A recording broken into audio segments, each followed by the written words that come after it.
Então, a soberania, ela implica em que um país externo não possa aplicar suas normas aqui dentro. Agora, isso é absoluto? Claro que não, porque senão os países não conviveriam no conceito internacional. Será que uma lei do Brasil não se aplica de jeito nenhum em outro território? Ou uma lei de outro território não se aplica de jeito nenhum no Brasil? Se aplica. Em que termos? Nos termos do que a lei estabelece. Vou dar um exemplo. Herança. Imagina que aquele casal que eu falei, que mora fora do Brasil, mora na Inglaterra. Foi lá, se mudou, constituiu um patrimônio grande na Inglaterra, tem um filho nascido lá, mas que também é brasileiro. E esse filho que é brasileiro, ele, de repente, em algum momento da vida dele, ele vem para o Brasil. Veio embora para o Brasil. A mãe morreu, voltou com o pai para o Brasil. Ele tem direitos sucessórios sobre o patrimônio da mãe que morreu? Tem. Esse patrimônio está lá na Inglaterra? Tá. E agora? Será que aqui no Brasil ele não tem nenhum direito em relação ao patrimônio que está na Inglaterra, porque a lei de sucessão do Brasil não se aplica na Inglaterra? Claro que não. Então, existem leis que fazem leis gerais, que regulamentam essa forma de interlocução de leis estrangeiras com leis nacionais. Outra área que isso acontece, e acontece normalmente, direito tributário. Todo brasileiro que adquire renda, né, trabalhou, ganhou dinheiro, adquiriu renda. Sobre essa renda, incide, salvo situações excepcionais, incide o imposto sobre a renda da pessoa física. Só que ele foi lá, um engenheiro prestou um serviço em Dubai e ganhou lá os milhões dele. Ele não vai ser tributado no Brasil porque a renda foi adquirida em Dubai. E será que Dubai não pode também tributar ele porque foi lá que ele adquiriu renda? A resposta é sim para as duas coisas. E o que é que existe? Normas internacionais, geralmente por tratados internacionais, que regulamentam quem vai tributar o quê, como e onde se compensa. Então, isso por que precisa ter essas regras de composição? Porque a cláusula default é soberania. E soberania implica, aqui no meu território, aplicam-se as regras do meu território, conforme os poderes do meu território. Mas eu posso fazer tratados internacionais ou ter regras internas em que eu reconheço a possibilidade de aplicação de regras externas. E isso existe normalmente.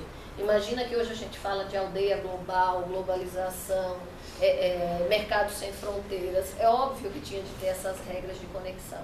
E para que haja a pacificação internacional, geralmente elas são ou assinadas através de tratados internacionais, ou são normas que não ferem o direito de soberania do outro quando publicadas por um só país. Aqui no Brasil a gente tem uma lei geral, que é chamada Lei de Introdução ao Código Civil, que trata disso, como também temos uma série de tratados internacionais, de tudo que é tema que vocês imaginarem, que trata desse assunto.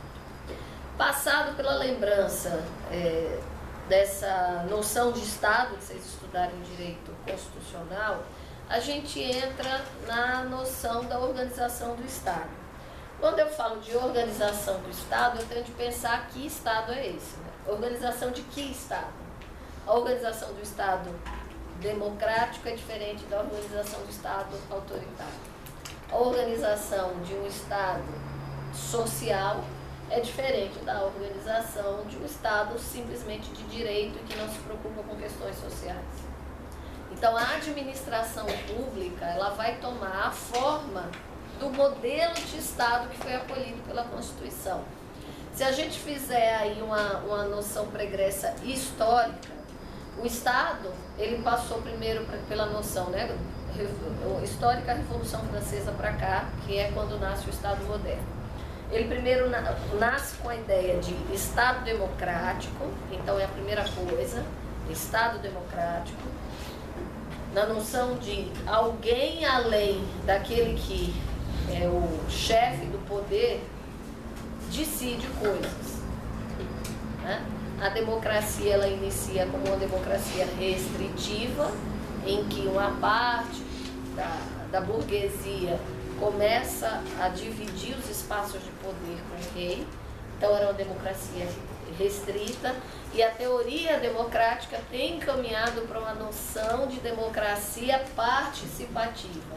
E entre uma democracia restrita e uma democracia participativa, passamos por uma democracia representativa. Então a noção de democracia dentro da teoria política, ela vem mudando com o passar dos séculos. E todos esses modelos convivem hoje? Convivem. A gente tem estados que se autodenominam democráticos, mas não são representativos ou não são participativos.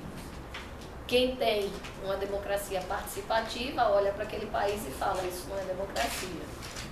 Eles se entendem como democracia. Em tese, é uma democracia. Se a gente for olhar a evolução do Estado democrático, é um tipo de democracia.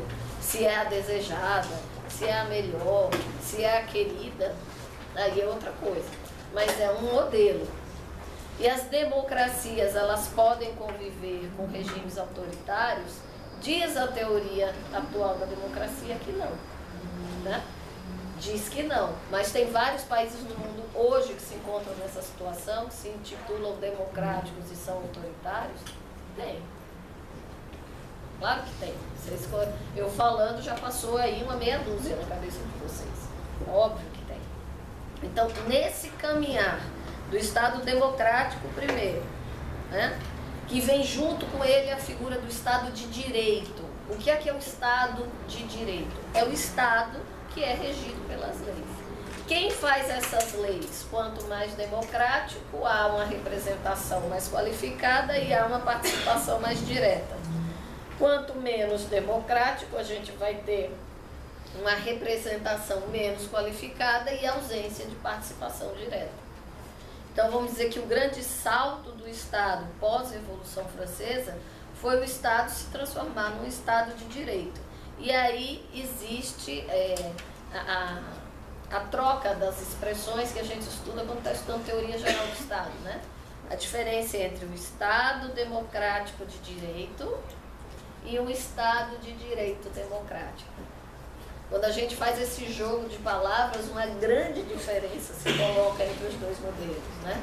E a gente pensar, qual que é melhor? É um Estado democrático de direito, ou seja, cujo direito é produzido de forma democrática, ou um Estado de direito, ou seja, o Estado que está dentro da lei, abaixo da lei, e este direito é democrático. É mais difícil o Estado de Direito democrático, né?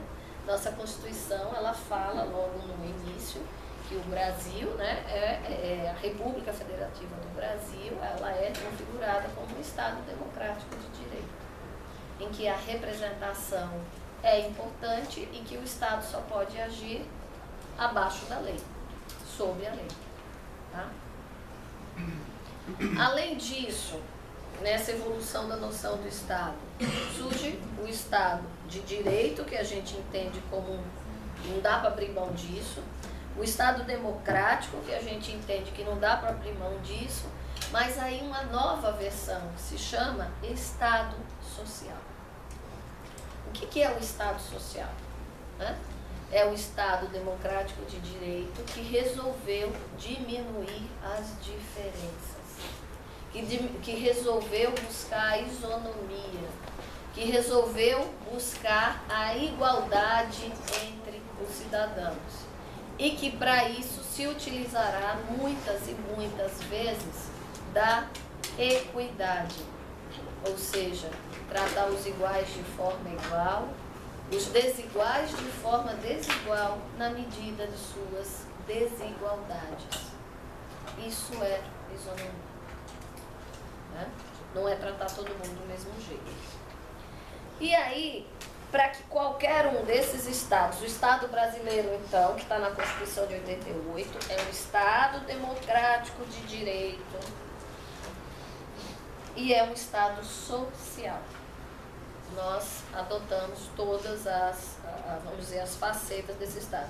E por que a gente adotou um movimento internacional desde o início do século XIX, que a maioria dos países ocidentais acolheu. E o Brasil acolheu também. na sua Constituição de 88. Só que a Constituição de 88 não foi a única a adotar no Brasil o Estado Social. Na verdade, a gente adotou o Estado Social a partir da década de 30. Então, todas as constituições, mesmo a Constituição de 64, mesmo com os anexos de 67 e 69, nunca deixaram de lado o Estado Social no Brasil.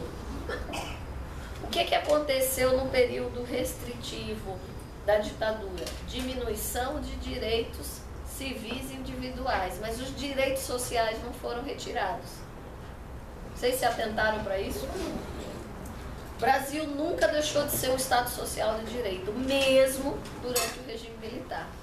Agora, nesse período, ele foi um país em que a democracia ficou enfraquecida. Pela noção de democracia com ampla participação, sim.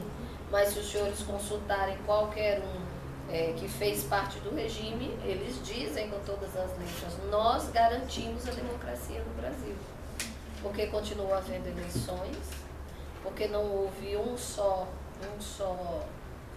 eles falam com todas as letras, não houve ditadura, porque ditadura é quando um líder se coloca no poder de forma permanente com o passar dos anos e não permite a renovação. E não houve isso no Brasil. São noções de Estado democrático de direito. É o Estado participativo? De forma alguma. É o Estado das garantias? De forma alguma. É um Estado democrático? Para alguns, não. Para outros, sim. Agora, o Estado Social sobreviveu no Brasil desde a década de 30 até agora? Sim. O que a Constituição de 88 fez? Ampliou esse Estado Social.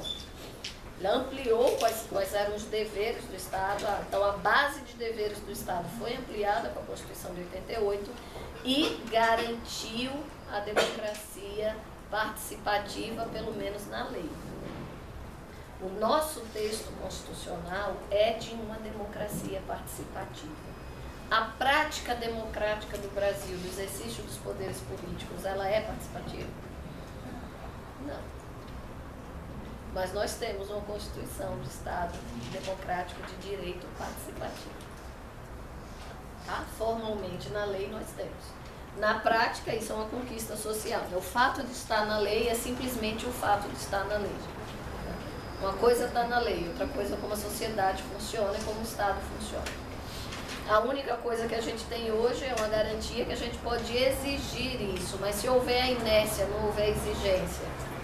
Se a gente, enquanto sociedade, funciona como funcionava em 64, voltando a cada 4 anos e indo para a nossa toquinha, o Estado mantém-se na inércia. Então, em tese, nós não temos um governo autoritário, mas a gente não tem participação social. E talvez a parte da chave que esteja faltando é a sociedade se colocar de forma participativa, né? Eu às vezes escuto bastante pessoas falando que o Estado falha e não garantia a participação social. Está garantido.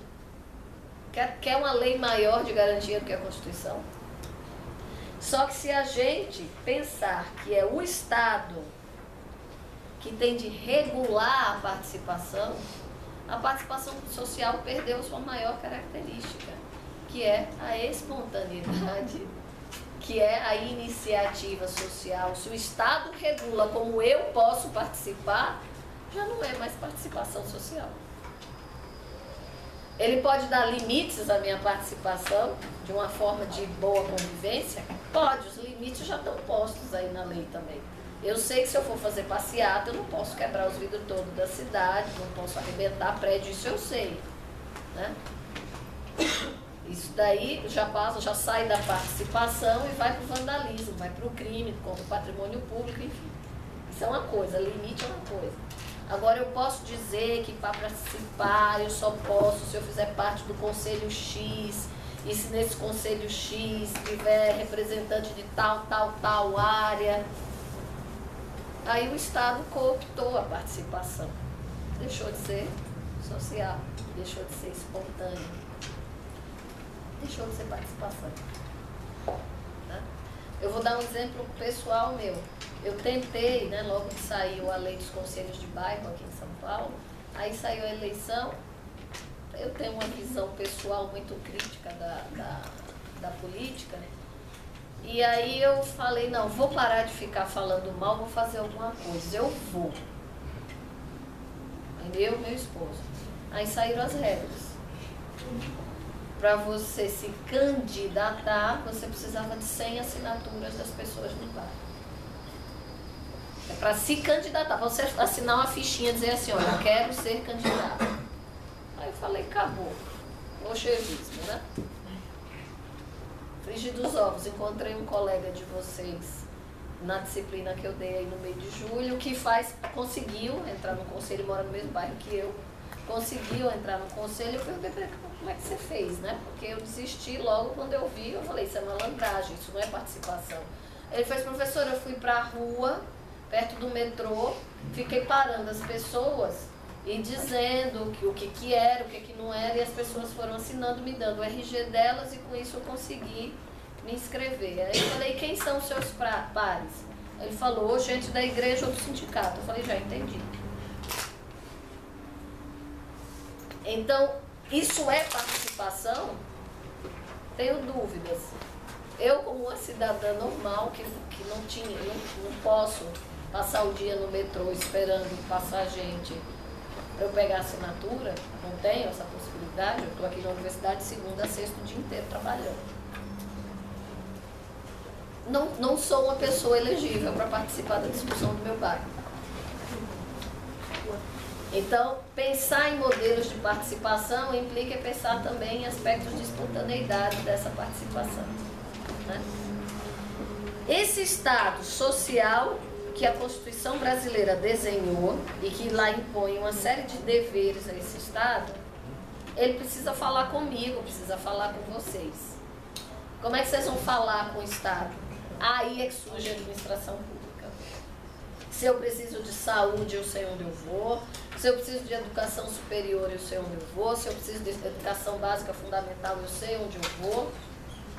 Se eu precisar de qualquer certidão, eu sei onde eu vou. Então o Estado começa a se organizar por áreas e por temas na chamada administração pública. Essa organização, ela implica uma estrutura legal de funcionamento. O Estado, então, ele começa a aparecer para nós cidadãos como um organismo dinâmico. Esse organismo dinâmico gera essa noção de administração em sentido amplo, pluralidade de entes públicos, pluralidade de órgãos públicos, pluralidade de agentes públicos. Aí é que a administração aparece.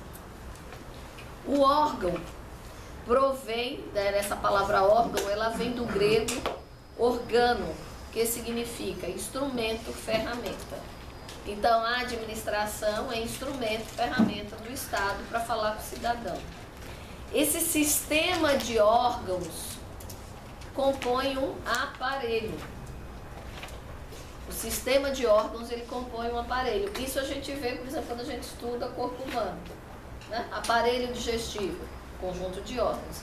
E qual que é o aparelho do Estado, né? Que bicho é esse? É a administração pública.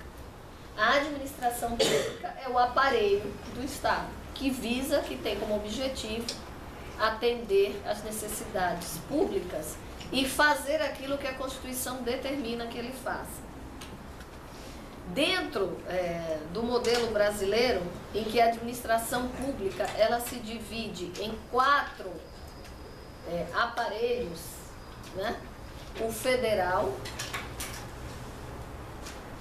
o estadual, o municipal e o distrital. Como não temos territórios hoje vigentes no país, temos a possibilidade de criação, mas como não temos territórios hoje no país, temos estados, Distrito Federal e municípios e a União. Aí vocês vão dizer, mas professora, como é que é essa história da União? A União é superior aos outros? Não, E sim.